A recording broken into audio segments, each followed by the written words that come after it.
I'm Greg Poling, Director of the Southeast Asia Program here at the Center for Strategic and International Studies. Thank you for joining us for this exciting book launch. Before I introduce our guest of honor and our discussant, a bit of housekeeping. Today's event is on the record. There will be an opportunity for both our small in-person audience and those watching online to ask questions after the presentation. So if you're online, you should see a box to type those questions, and they will get to me through the magic of the internet. And today's event is made possible by general support to CSIS. So with that, first, we're going to hear from our guest of honor, Charles Dunst. Charles is an associate fellow, non-resident adjunct fellow with the Southeast Asia Program here at CSIS, and Deputy Director of Research and Analytics at the Asia Group. And more importantly, for today's purposes, he's the author of Defeating the Dictators, How Democracy Can Prevail in the Age of the Strongman, which you should also see in pride of place on the bookshelves throughout the presentation.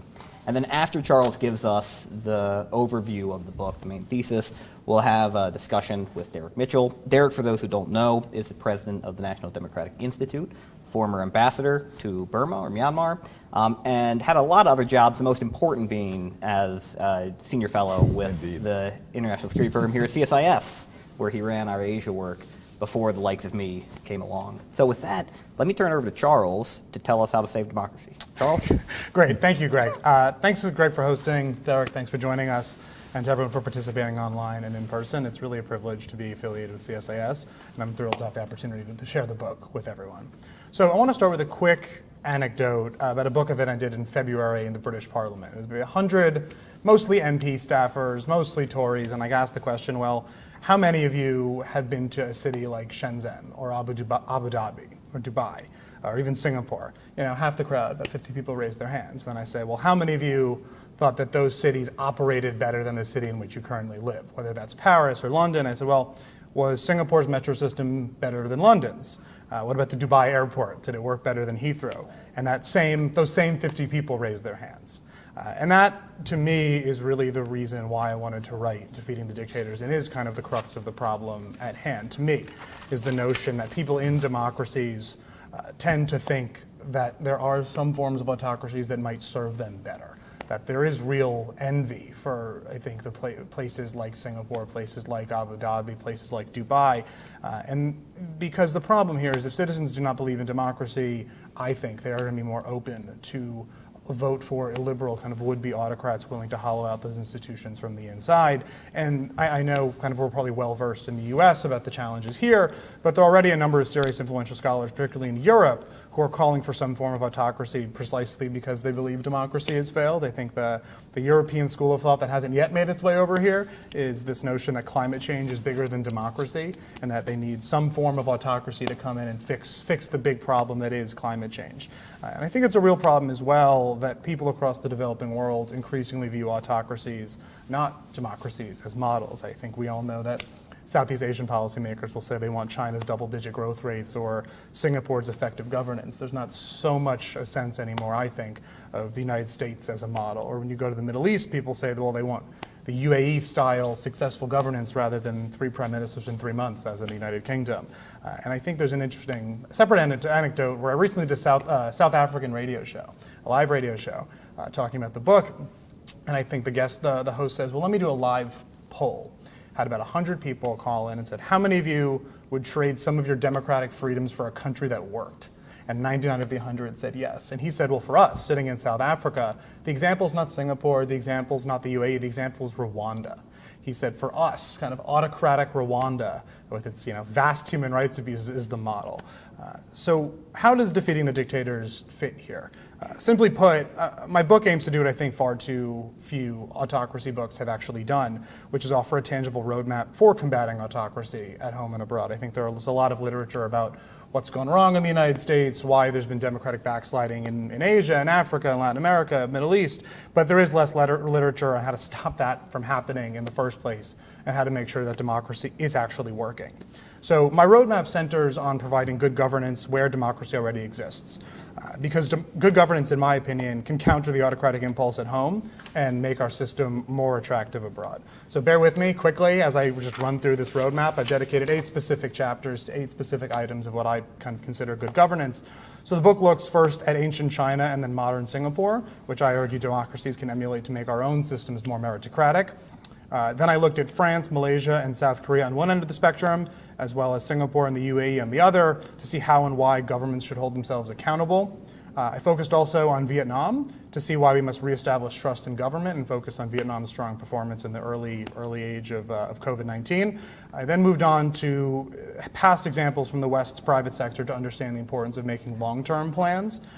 Then for chapter 5, I moved on to Denmark, which obviously has one of the best social safety nets in the world, but looked at Denmark's struggles in recent years to detail the importance of modernizing our social safety nets for the gig economy. I then looked to the United States to explain why we must invest more in the people and technology that will define our shared future in human capital, and I think the administration has beaten me to the punch on some of that. I also delved into the kind of the older Asian miracles of China, South Korea, and Japan to detail the importance of building better infrastructure from both literal roads to digital one. And finally, and probably the chapter on which I've gotten the most media interest, is looking at why democracies must recommit themselves to opening our doors to immigrants, something that North America, and parts of Europe have done reasonably well, but that rich democracies everywhere must do better, both for practical and ethical purposes. So the roadmap here is decidedly non-interventionist. It's not about democratizing other countries. It's about making sure democracy is working better where it already exists, with the argument that once we are the world's model for good governance and economic success, more countries in the longer term will look to us, and more countries will look to kind of look like us rather than saying, well, we want to look like Singapore or we want to look like China.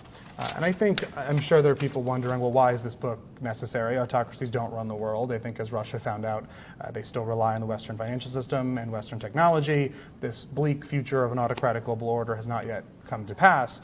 But democracies do struggle, and autocracies seemingly continue to best us in everything from the early COVID response, the social safety nets to infrastructure, and democratic citizens are wondering why efficiency and quality of life in their countries is seemingly lagging behind that of China, of Singapore, of the Gulf states. I think there are some people who would say we've embraced too much tumult for our own good. And I think the key kind of difference here for modern autocracies versus the Soviet Union, kind of our last great competitor, is modern autocracies have proved themselves quite durable. They've not just survived but thrived, at least when you think about the best of them, think about China, Singapore, and the Gulf states. These are authoritarian capitalist countries, mainly from East Asia and the Arab Gulf. They all combine relatively free markets and reasonably secure property rights. Some, but definitely not all, for example, Singapore, count on natural resources for their wealth. But they are not like the Soviet Union, whose kind of communist economic system never performed particularly effectively, let alone well. And part of the reason the West won the Cold War was because Soviet illiberalism was never particularly successful. It never achieved mass legitimacy at home or abroad because it never worked. And even I think many of the countries that emulated the Soviet Union in the 70s and the 80s started to trickle off near the end. But the economic success of today's illiberal governments should make clear that today's autocracies are not necessarily brittle. There is no guarantee that China or Soviet Union or Saudi Arabia will eventually fail because of their own flaws, as the Soviet Union did. And I think it's worth remembering, too, as we kind of sit in the United States, that most of human history has been made up of empires and despots. Autocracy is the norm, and opposition to democracy is actually at the heart of Western civilization. When you think about Plato's Republic, that's an eloquent pitch for authoritarianism, for the rule of benevolent philosopher kings. So even the West does not have any kind of natural predisposition to democracy. It is something that kind of emanated out of the West, but it is also something that we must maintain. So I can leave it there and open it up to discussion, but I really wanted to focus on forward-leaning solutions. And I know I'm sure people won't agree with every one of the solutions, but I wanted to kind of give a number of them from which folks can pick and choose. All right, well, thanks. I take the controversial position that democracy is good. I'm a big fan. I suspect that Derek and the folks over at the National Democratic Institute are too, so why don't I start by just asking Derek for his initial reaction to the book. Well, first, thank you for inviting me, and Charles, congratulations on a really, really excellent book. And I think you lay out very, very well what the challenges are and what the debate is. And what you do, I think you do a few things. First, you explain why democracy matters, which is very important. Why it is important to be that democracies strengthen themselves. And not, I think there's a combination. On the one hand, there's a malaise among democracies, but also I think there's a complacency among those who believe democracy is the best. Some people just think democracy will work, when actually you have to work at it. As you say, it's not natural to have a democracy. It's not natural, I think, for human beings to give up power willfully. I don't think it's natural for people to compromise. I think there's a natural desire for power. And we have to think about how do we maintain, in the United States and around the world, work and shape a democratic world. I think the issue that's important to think about is why democracy, the fact that democracy makes for a more peaceful, stable, developed world, a more secure world. I'm not sure that we've really talked about and thought about why this is essential for international security. That this is, every study suggests that countries are more stable, the world is more developed when there are more democracies. And study after study after study says countries have better health conditions, better educational conditions, have better development, et cetera. I think what you talk about here about specific countries is instructive. Autocracies are on the march. They're on the aggressive. We have malaise right now. And they see the vulnerability and they're playing on it by telling their story, even saying that they themselves are democracies. You see China and Russia, China saying they are the largest democracy in the world, and Russia claiming that they are a true democracy. It shows the power of the idea, and it shows what we're up against. But the fact is we focus on our faults because we're an open society. They shut down their fault. They don't talk about their faults and their costs, the costs of being an autocracy. We just focus on the benefits. They have a clean airport. They seem to have stable societies. But we have much more complex dynamics in our countries. We're older countries. We're more developed countries. And that makes it harder to sustain over time. And I think what you do, though, is provide the complacency question is a very important issue. That we cannot be complacent. We have to get ourselves in order. We have to recognize why the strength of democracy and the strength of our societies is critical so that others will decide that that is a model we want to follow. If they don't, they will go and follow false prophets and those who say Rwanda is a good model or China is a good model, when in fact, we're not telling the true China story. They tell the story they want to tell. They're shaping people's understanding of what they've gone through and what they're doing by buying up media, by flooding the information environment, social media.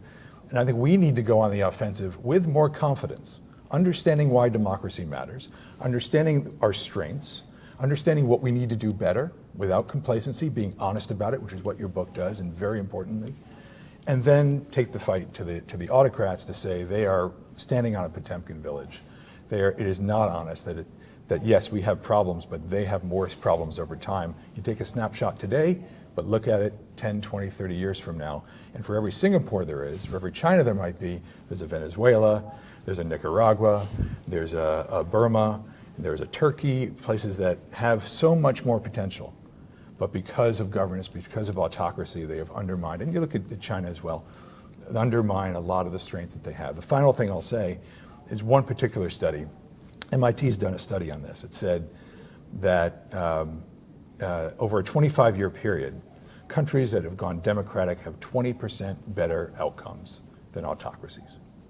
20% better development results over a 25-year period. So if you take a snapshot, say, look, they're doing very well, but they sow the seeds of their own problems because they are not open about what you're doing, talking about our problems, addressing them, getting the information we need, and hopefully it's up to Americans, up to small d Democrats around the world to find answers, come together and make these democracies work, because there's a lot at stake for all of us. I want to address a few things you brought up, but first, I want to get to the genesis of the book a little bit. So, Charles, your role here at CSIS, for the most part, has been on Southeast Asia, and specifically on Cambodia. That's how I came to know you, from your work on Cambodia, but you've been posted, well, you've worked as a journalist all around the world. Why did you decide that for your first book you should just go big? Democracy and autocracy, we're going to solve it. So it's actually a very funny story, and I will say it was not 100% intentional. I think it was a very happy accident where I had been living and working in London, and I kind of had talked to a book agent who was trying to do something at the think with senior folks at the think tank I was working at. And then I said, well, I have this great idea for a Vietnam book. I wanted to write a book kind of looking at, well, how the Vietnam War broke U.S. foreign policy and how we haven't really learned our lessons since. And I wrote this whole maybe 40-page proposal, which was way too long, very deep kind of academic style. We pitched it around, and no one wanted that. And my agent, basically, hotter and stout in this old British publishing house, said, well, we want something on autocracy. We don't know exactly what it's going to be. Do you know someone who could write it in a year and for maybe not a ton of money? And my agent Jack approached me and said, well, do you have ideas about democracy? I know you've lived in two autocracies, you've traveled to others, you've reported from others. Do you have views? And I said, well, yes, I would love to write a book talking about solutions, I think, in comparison to many of the books that are out. So it really was kind of a bit of a happy accident. And then there was this long-running debate over what the book was actually going to look like, what the framing was going to be. Because I think before the Russian invasion of Ukraine, there was some interest on the publishing side, maybe leaning a little bit more into, well, look what the autocracies have done well. And I was never particularly comfortable with that framing. And then kind of after the invasion, we decided, well, that's not a book that is going to kind of be well received if you're kind of going out there saying something, well, look at how good autocracy is. So that actually helped me make my point. I'm thinking about a book that, has this not quite a hawkish cover, but a pretty striking cover with Stalin's pulled down boots from Budapest in Hungary. So really a bit of a happy accident, and it's been funny managing kind of a global media release or a global book release, because it's a British publisher, which is, I think you sent me a picture recently that it's in stores in Malaysia, which I was not aware of. I stumbled on it in a mall in Kuala Lumpur. Yeah, I did not find my book there, so congratulations. Hey, that's it's one of the positives of, I think, working with the UK press, is it ends up everywhere. Getting South African radio requests when I didn't know the book was out in South Africa is kind of interesting, but it's been a really exciting process. As I think both of you addressed, one of the fundamental things we have to grapple with is that democracy is not inevitable. There's not some grand march to progress, right? This isn't the early 90s. We can't keep patting ourselves on the back. If I go to Freedom House's website right now, or Polity's score, what I'm going to see is a data set that tells me that democracy, both regionally and globally, has been in decline for at least the last 2 decades.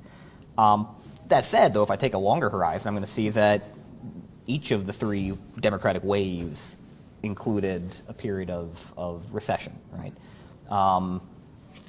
In your opinions, are we in a long-term democratic recession, or is this a blip, right? Is the tide going out momentarily? And how do we ensure one way or another?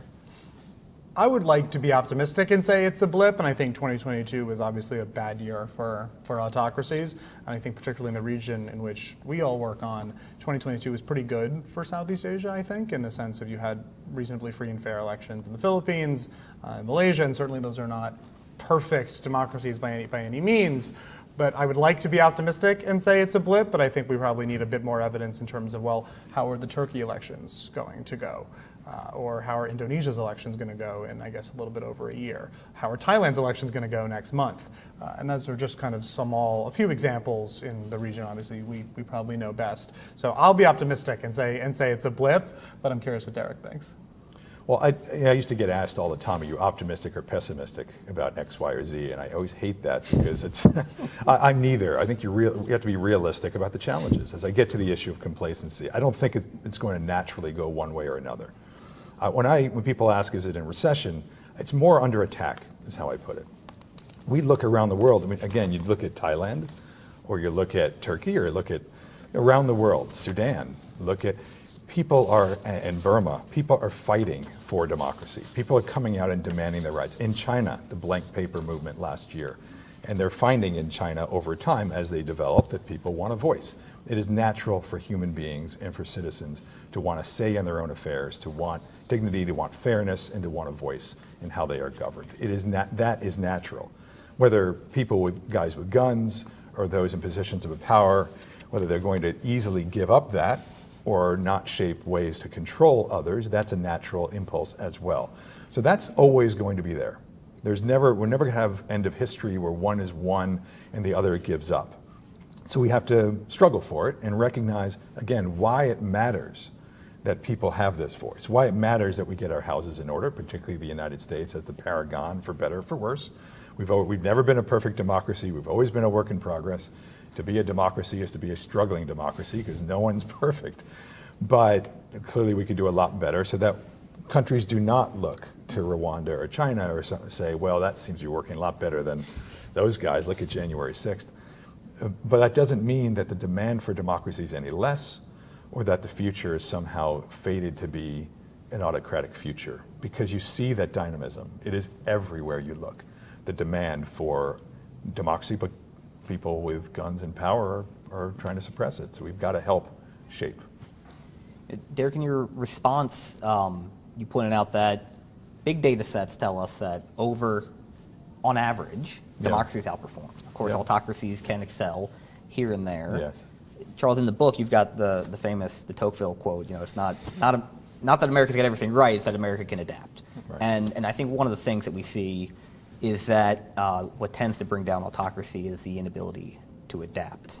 You point out in the book that a lot of the current autocratic success stories, particularly in the Gulf, might not be able to adapt to a changing world that doesn't rely on hydrocarbons. Singapore is your exception. What makes Singapore so unique in your mind? Sure. So I opened the book with Singapore, kind of landing at the airport while living in Cambodia and be like, what world did I just step into from kind of developing Phnom Penh into Singapore? And Singapore is a unique case study to me because in comparison to the Gulf states, and I know people will say, well, people like to talk about Singapore and the UAE in the same sentence, and I think that's fair, but Singapore had no natural resources. And as much as I think we probably need to give credit to the Gulf states for actually managing those natural resources and not letting it devolve into chaos, as has happened in Venezuela or parts of Africa, Singapore managed to build itself up by really using its people as a natural resource and by establishing a form of, I would say, good-ish governance in terms of human capital investment, in terms of education investment, in terms of having a fairly meritocratic civil service. And I'm sure whenever one of us engages Singaporean diplomats, they're incredibly impressive. And I think it's a clear demonstration to me of how an autocracy manages to basically get the most out of its people. And Singapore has a higher life expectancy than the United States does, posts better metrics on a whole number of education items than we do, and then just about anyone in the West does. I think Singapore is the fourth or fifth most innovative country in the world. Corruption is almost not there at all. So that's why Singapore is such a unique case study for me, because it does not have these natural resources. And I know you can point to maybe bits in kind of recent Chinese history as kind of making a similar point of saying, well, China did X, Y, and Z because of infrastructure, not because of natural resources. But I think Singapore is the example, for me at least, because I would argue Singapore definitely works better than China does. And I would argue Singapore probably actually works better than many of the Gulf states do, despite not having those natural resources to rely on. As a former philosophy major myself, I struggled with your use of Plato's Republic, because it's hard to deny that if we're looking for a Platonic ideal of what a philosopher kingdom would look like, maybe it is Singapore, but the vast majority of autocracies don't go that way. Exactly. The vast majority end up in either tyranny or oligarchy, which Plato railed against. And we'll have to see how sustainable the Singaporean model is. Not many Lee Kuan Yews. That's right, and as we move into the fourth generation, has Singapore really found the secret sauce, or has it been the result of a really good kind of founding architect in the system that he put in place? One of the other points that you made was that the book is not about exporting democracy, right? You're worried about getting our own house in order to make the model more attractive. And I wonder if both of you have thoughts on how a democratic world should engage pragmatically with an autocratic world without trying to change hearts and minds in places like Vietnam and the Gulf states.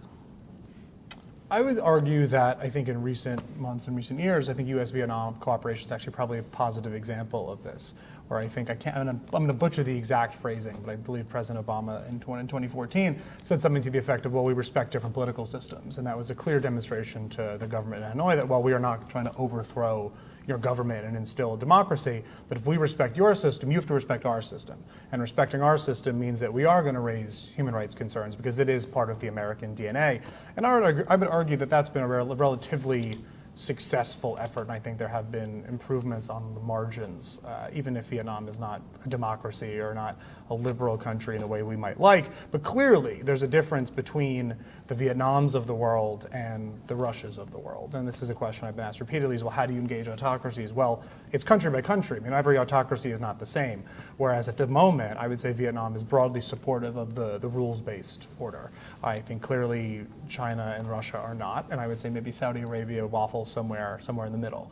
So every autocracy needs to be engaged with differently from a US perspective, but I think what's clear, particularly when sitting in Washington or Westminster or Berlin, the majority of the world are autocracies. So the idea that we can kind of sit here and say, well, let's just engage our small little club of democracies, I think is not practical, even if it's probably easier to just engage like-minded allies and partners. Mm-hmm.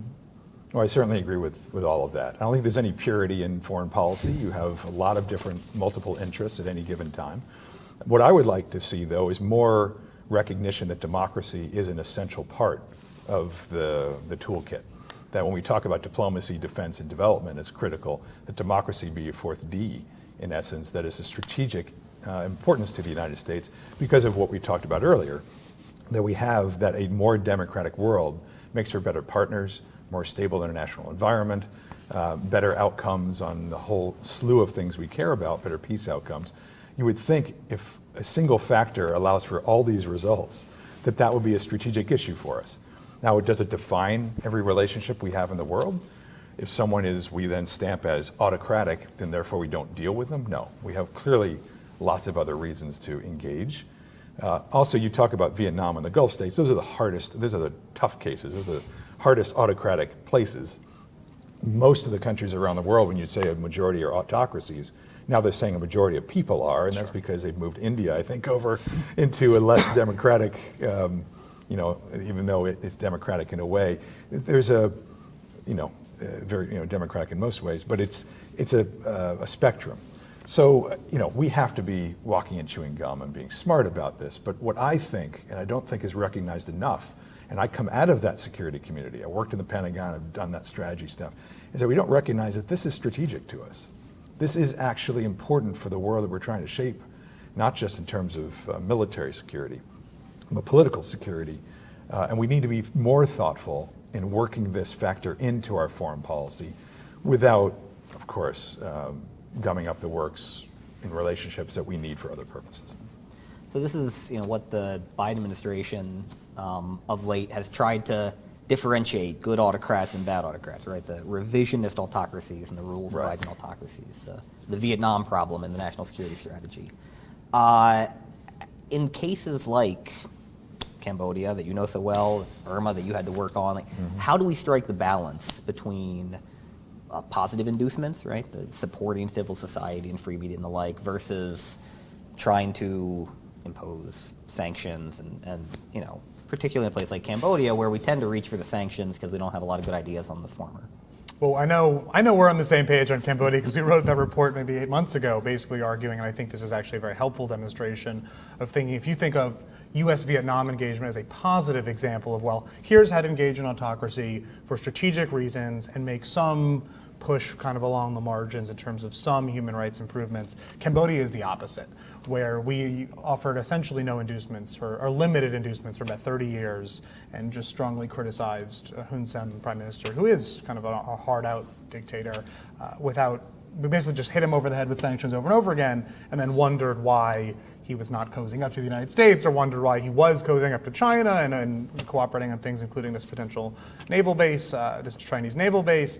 And clearly, that's not a positive way to engage a country. I think the idea that we can kind of just be critical over and over again and expect them to be kind of friendly to us is unwise. But it is about striking that balance. Where am I saying, wholesale normalization with Cambodia, bring Hun Sen for an Oval Office meeting? No, I don't think so. But I do think there were ways to raise some of these human rights concerns and governance concerns, I would argue, a bit more, not necessarily delicately, but in ways that frankly just don't embarrass the Cambodian government, which revolves around a single personality. And when that personality gets wounded, tends to retreat to Beijing. So that would be one example for me of actually thinking, where has it relatively worked, which I would say is Vietnam, and where has it not worked, which is Cambodia for me. Derek, any thoughts? sanctioning autocrats ever work? It's a tool. Yeah. It's not the only tool. I do think that it mattered, just going to the Burma example, I think it mattered to many of the leaders there. It wasn't determinant. I think there are other factors that probably led them to evolve or choose to reform, at least nascently over the past decade or more, before the coup. But I thought sanctions at the time were necessary but not sufficient. And oftentimes, just because, as you mentioned, we stand for something in America, and we have to demonstrate it can't be business as usual when some things happen. And yes, you go for that easy thing. If you don't have the resources or the attention span to do, full court press of diplomacy and all, you just throw sanctions on and you move on. But I do think it's important as a tool. But you have to in order to really bring change. And if there are strategically important countries, which I think the feeling is Cambodia is important, but maybe not strategically critical, then, okay, let's focus on the Vietnams or the Indias. Put those on, see if there could be change with a new change, if they move to Hun Manet. It seems like the same old, same wine in a different bottle, but I'm sure they're thinking, let's just see if something might evolve, might change, and then we'll work with that. All right, well, in a couple minutes, I'd like to open up to the audience. So for those in the room, we have a podium you can move toward if you'd like to ask a question. For those online, go ahead and type your questions in now so they make their way in. First, let me ask one more. So, Charles, the focus of the book is really on getting our own house in order. And I'd like to ask Derek, how do you, and I guess institutionally, how does NDI think about the interplay between our domestic democratic health and our ability to affect democratic change abroad? Right. Let me go to just before I answer that question. You mentioned de Tocqueville, you mentioned we have to get our own house in order. I would broaden the aperture on that. It's not just America can adapt, democracies can adapt. I mean, that's what democracies are different than autocracies, that they can self-correct. You have a regular, if it's working well, and democracy is not just elections. We're talking about a whole host of things in a democracy that makes for a strong democracy. Oversight functions, separation of powers, free speech, free media, rule of law, all of these things and institutions that support these things enable for adaptability, flexibility, and then if you put a leader in that is really damaging, you can move that person out. Either hold them accountable under law, unless it's being chipped away, in which case you're getting more autocratic, or you change them on a regular basis. That's what makes democracy strong. The other thing is that democracies, they need to deliver on them. You talk about, in this book, about what America has to get its house in order on things, and show people that democracy, or that that people here are getting frustrated. That's a question for every democracy. And when you talk about Singapore or the Gulf or China or others, they are, to a great extent, delivering for people. So yes, if people feel that they are doing better, then they'll be fine with the politics as usual to a point. But one thing we haven't talked about, which is also underlying all this, which is always, I mentioned it sort of in terms of the energy we're feeling around the world, is human dignity matters. We talk about a voice and a say, but there is something to be said. Once people get their basics, they're going to want a job, they want that kind of economic dignity. They're going to want then their own dignity of a voice in other ways. And that's natural too. And I think that's where democracies need to deliver in a whole series of ways in order for people to support that, and then not look for demagogues who have easy answers to hard problems. And then you get really big hole for countries.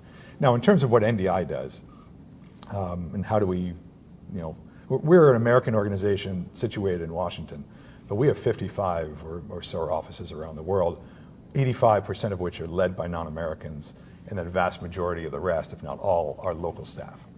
So we're an international organization. And they're not looking at us and saying, oh, America's got their democracy bad. Look how bad they are. No, I guess we should give up.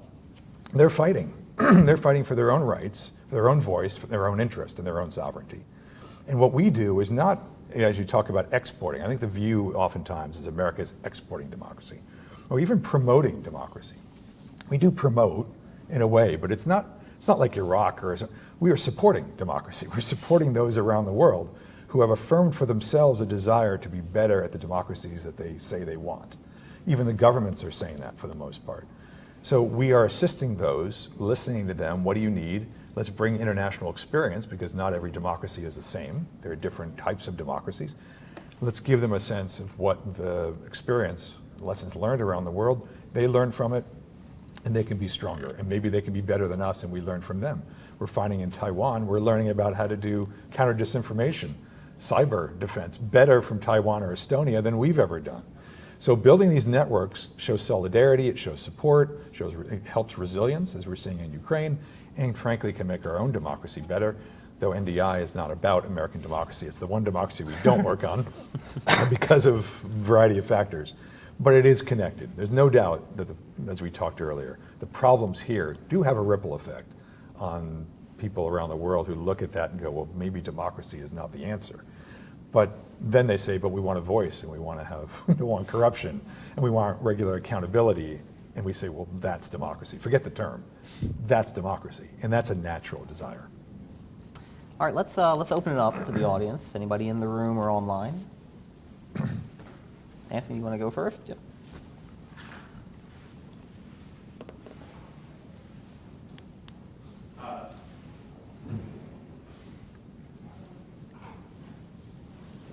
Okay. Hi, Charles. Hi, everyone. Thanks so much for taking the time to do this. I'm Anthony Nelson. I'm with Denton's Global Advisors, Albright Stonebridge. This is a really interesting, incredibly broad topic. So I'd just be interested, Charles, to hear from you. You know, if somebody coming into a senior foreign policy position comes in and says to you, "Hey, Charles, I'd love to defeat the dictators. Give me 3 things that I can do." You know, are there a couple of tangible actions that you can pull out that folks who are in the position to think about these issues could focus on as short-term steps? You know, and for those of us in the business community, are there things like that we should think about as well? Thanks. Sure. Excuse me. Sure. I think what's funny though is, as the question was, well, if you're giving advice to a senior foreign policy person, the irony is that the book is actually probably more for domestic policy people. I think arguably the first 3 chapters of the book are the 3 that are the most important, which were meritocracy, accountability, and trust. And if you can't establish those 3, I think it's going to be very hard to do just about anything else, whether that's building top-class infrastructure, facilitating more skilled migration.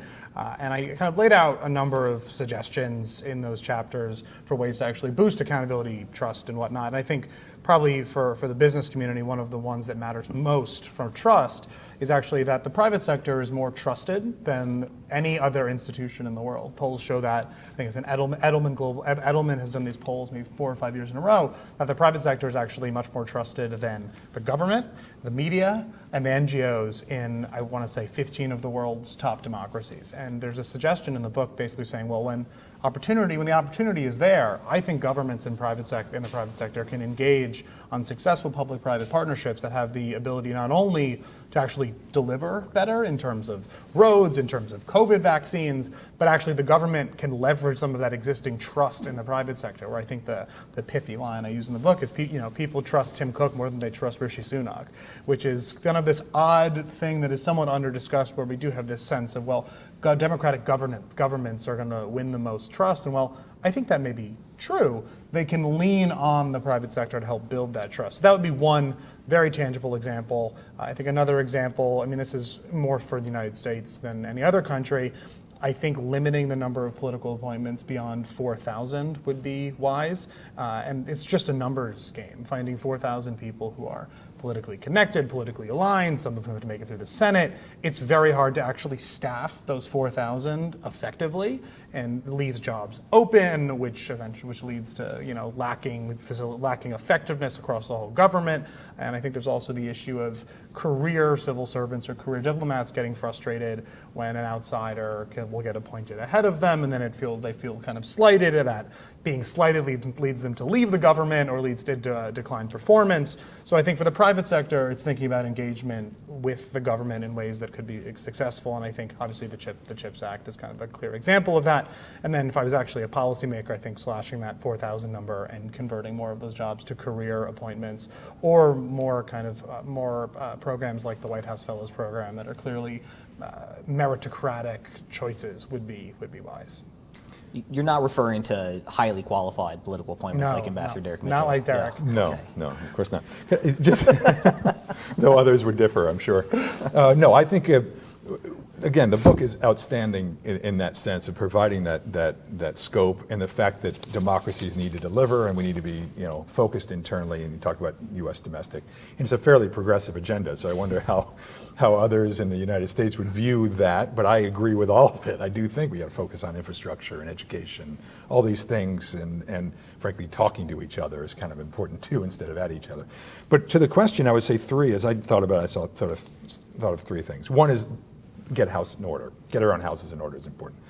Number two is, I would say, support democratic forces around the world.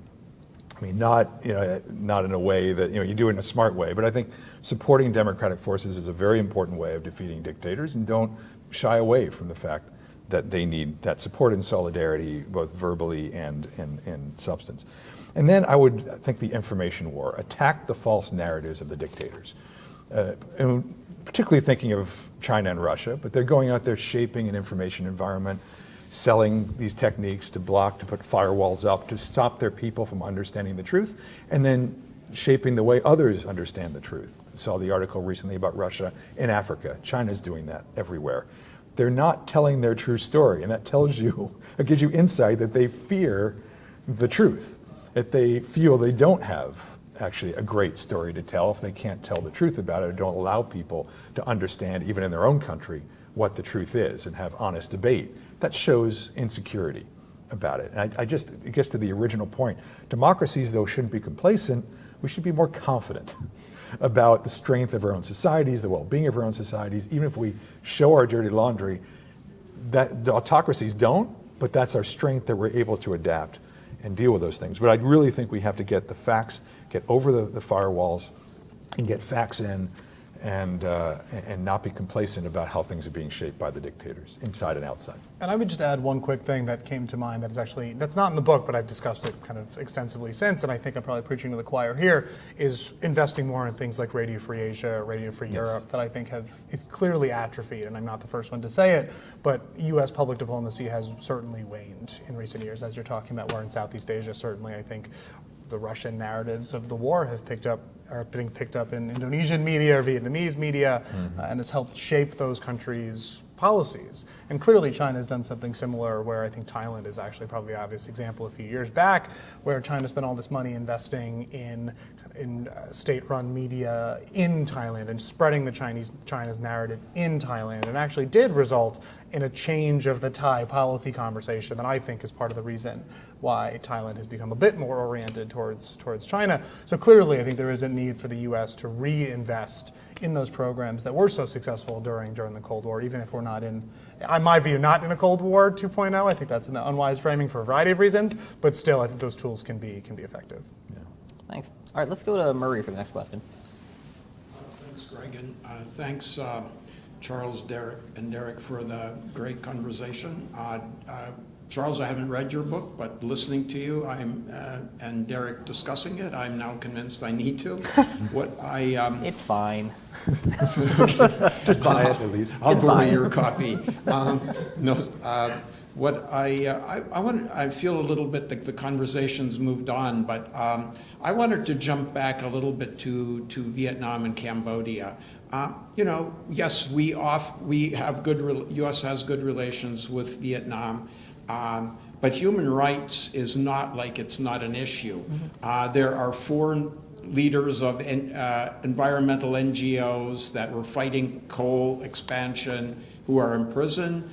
We have, while Secretary Blinken was in Hanoi or en route there, a blogger who sought asylum in Thailand suddenly disappears and shows up in Vietnam.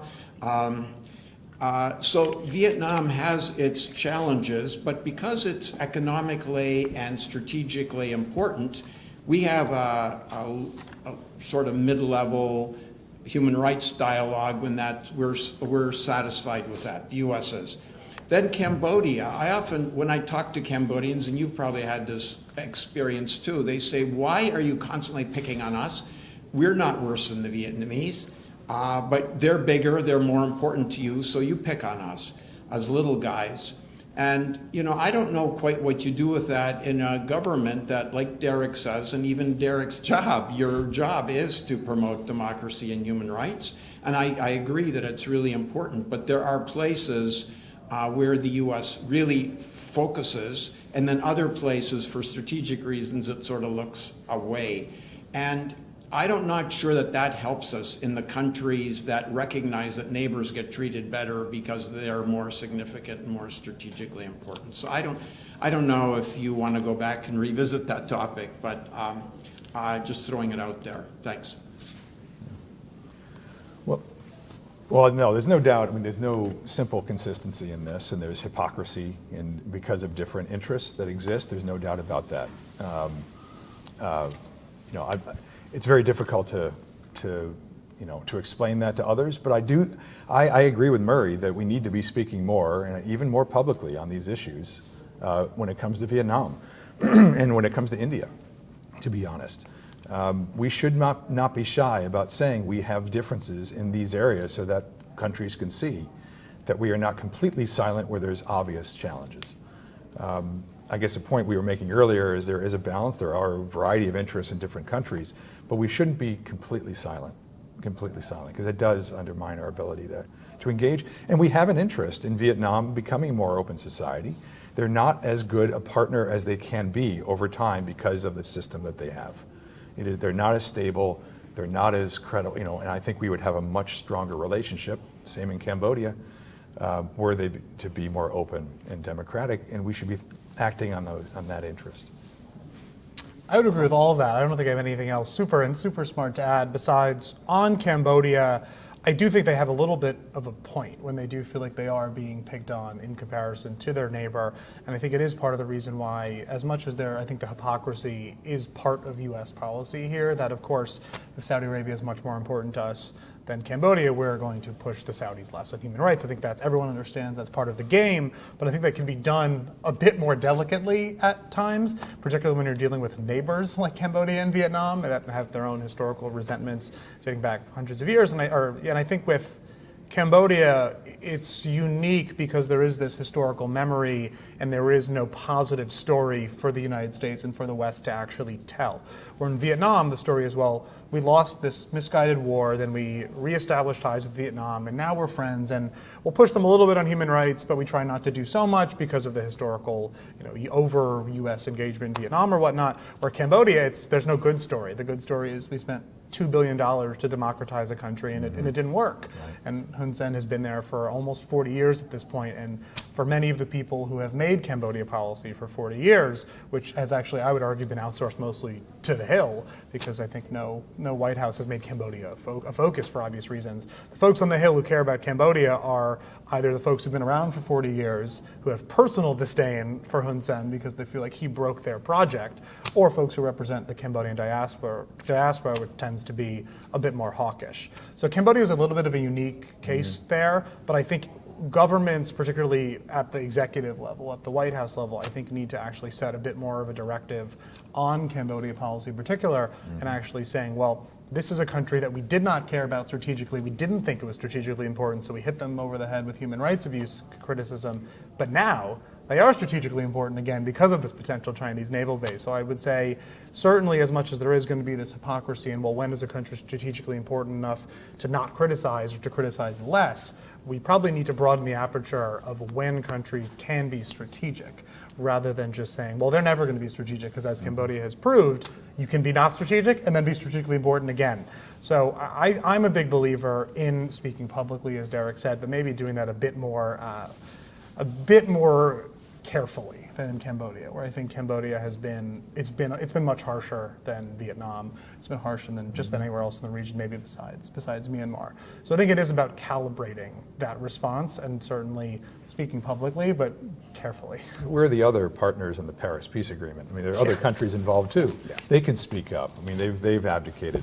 But I think the point that they were on that democratic path, that there was an international consensus on it and support for it, that is a different context to a degree that matters. But it shouldn't just be an American problem. It should be, again, democracies should be coming together and doing this, again, in the interest of Asian stability and security. And the alternative is Cambodia really drifting and being a kind of a black hole for American strategy in the region. We've got a few questions online. I'll warn some of them are a little specific, but that's what you get for writing about the entire world. Yes, fair enough. So first up, we have Mariam with the Afghanistan Women's Think Tank. And I think either of you want to weigh in. Is there any future for democracy in Afghanistan? If so, how and why? Well, look, I don't think anything's ever done. I think we have to keep the flame alive. We have to support the women of Afghanistan. We have to keep the pressure on the Taliban, hopefully without putting the people there at risk. That's a very delicate balance. We should be supporting those who left. The best and brightest left Afghanistan. Many of them were NDI staff. I mean, we had to rush and get our people out, and they're now in Canada. They're incredibly smart and educated, and they want to go back.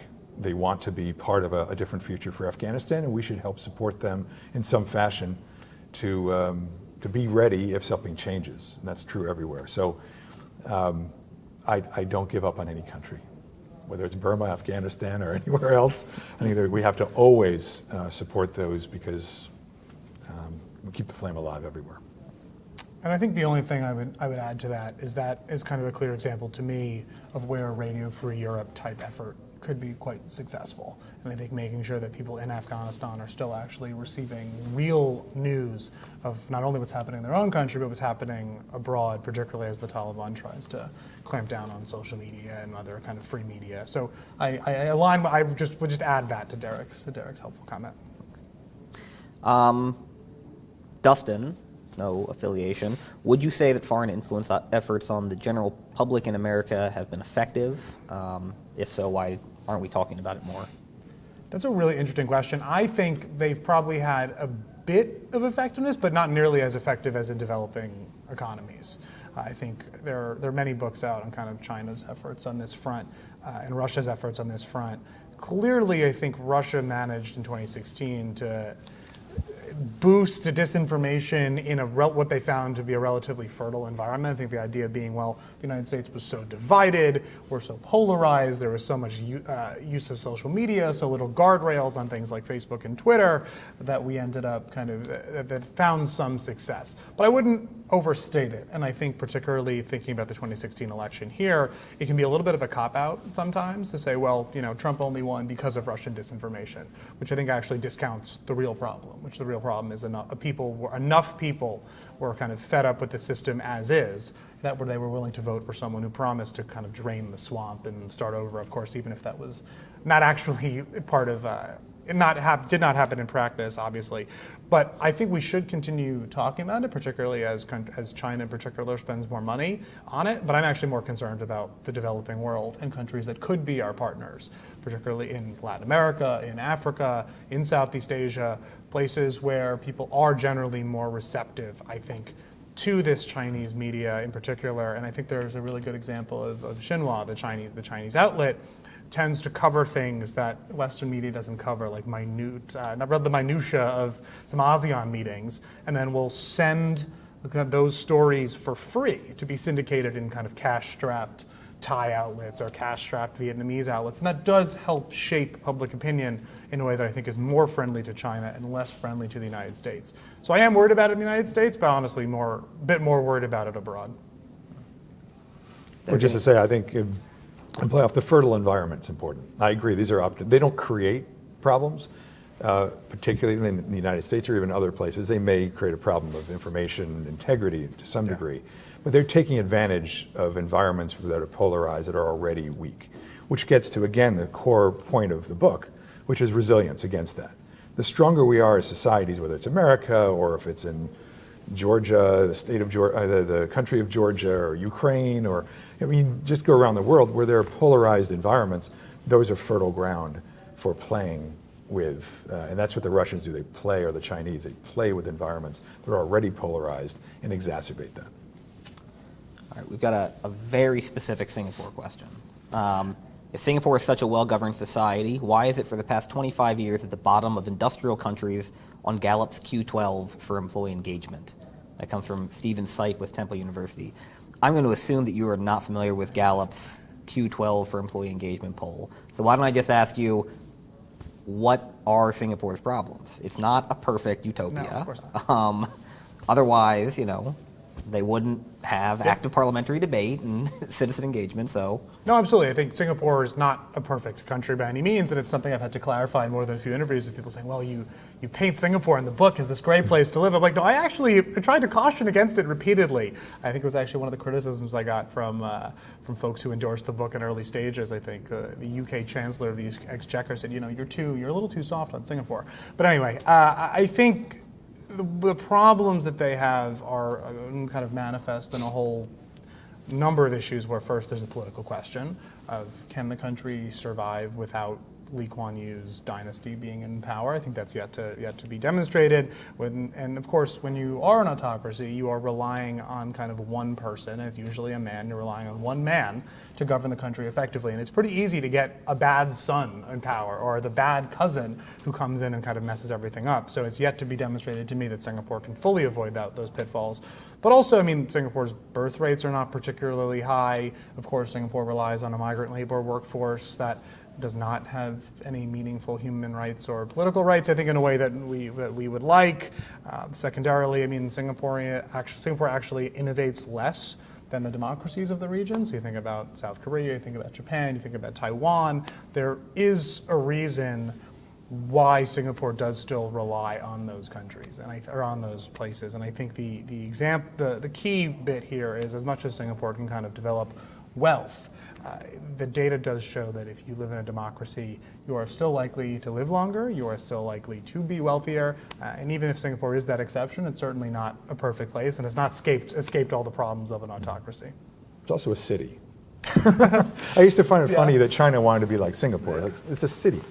And it's a little bit easier, and it's diverse to a degree, but it's not like in America or like most countries in the world that have really very complicated, they have complicated dynamics. And Lee Kuan Yew did a remarkable job of doing what he's done. But it's a city. So to scale that is a challenge. All right, we are just about at time. So why don't I give Charles a last closing thought. If there's one thing you want the audience or the readers of the book, hopefully, to take away, what is it? I think the one thing that I argued for repeatedly is, particularly in this age where democracies feel very messy and it's really easy to say, well, I've lost faith in this institution, I'm just going to opt out. I'm not going to vote, I'm going to sit at home, I'm going to kind of opt out of politics, I'm not going to talk about politics. I just want to argue against that and advocate for being involved. Vote in your congressional elections here, vote in your local elections, vote for your mayor, get involved in your school board. There are all these things that I think can actually serve to boost trust. And one of the things I talked about in the book, I called the mistrust loop, this notion of what happens when people disengage in democracies. Because if you disengage from voting, then your representative will represent an even smaller swath of the electorate. They will know less about what the people in their district actually need, and they'll deliver less effective policy, which will only further that mistrust, because more people will say, well, the government's not delivering again, and more people will stop voting. And I think one way to push against that and to make sure that democracy is actually working and that we are holding representatives accountable is just to turn out and vote, turnout rates are down in countries as varied as the United States, the UK, South Korea. Israel's had 1 million elections, but it's down there as well. And I think just making sure that we still stay involved and remain focused is really critical. Thanks. All right, well, that's it for us. For those watching online, the book is Defeating the Dictators. Go buy it and read it. Or if you don't read it, buy 2 to make up for it. And for those here in the room, please join me in thanking Charles and Derek for their time. Thank you.